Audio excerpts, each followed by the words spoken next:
We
say no.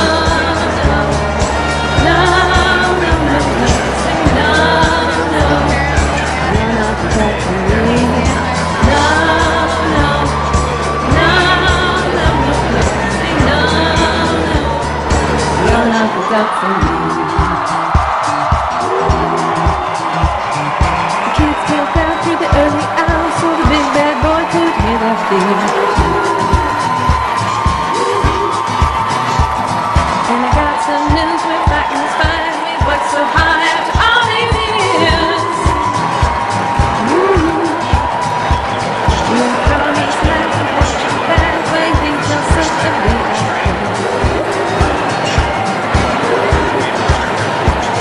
so hope the sun and my voice and hopes all the world will see. And if we say no, no, no, no, no, say no, no, not that for me.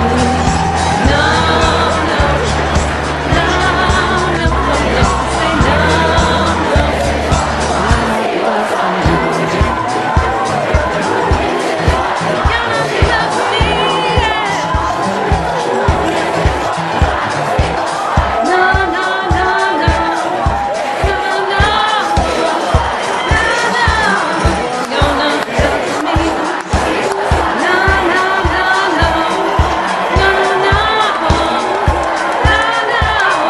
no, not for me.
Oh, say, can you see by the dawn's early light what so proudly we hailed at the twilight's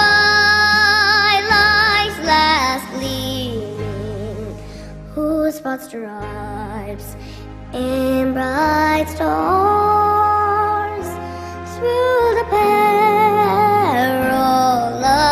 fight, o'er the ramparts we watched, were so gallantly streamed in the rain.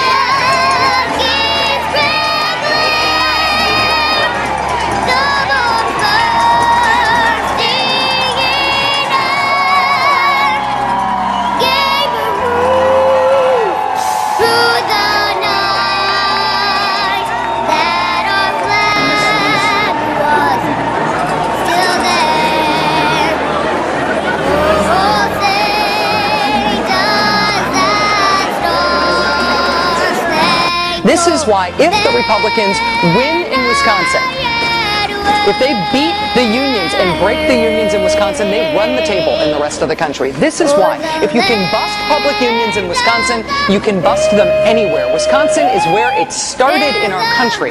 Wisconsin is the alpha and the omega of the rights of people who work for a living in this country. Wisconsinites are the people who gave that to the rest of the country. They are the ones who set the standard. They are the ones who died for it in some cases. You want to know why Wisconsinites are fighting? As we discussed on last night's show, the Republican Party has every reason in the world to try to break up unions right now. The Republican Party has corporate America on their side. And of course, corporate America has always wanted to break up unions. That's why it was so hard to get those rights in the first place. All of those traditional incentives in terms of business versus labor, those still apply. But the corporate split in American politics right now, makes the incentives here so direct for the Republican Party. We talked about this last night on the show, and from the reaction we got last night and today, we seem to have touched a nerve here. This is what big money in American politics looks like.